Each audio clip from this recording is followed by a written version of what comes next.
Real God! सामने साम! ये लाइट वाला भाई थोड़ा पीछे जैसे आगे आएंगे थोड़ा पीछे चल चल हर वक्त कहता अम्मी मैं शहीद हो गया तो आप क्या करेंगी।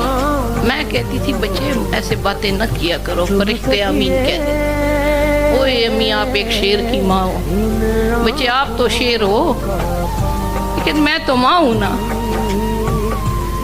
लास्ट में उसके लास्ट अल्फाज ये थे कि जब मुझे सब्ज झंडे में लेके आएंगे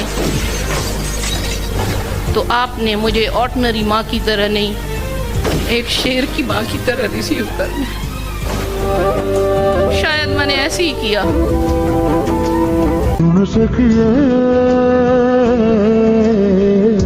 सुने इस माँ की कहानी, लाल मेरे की जवानी। रब ने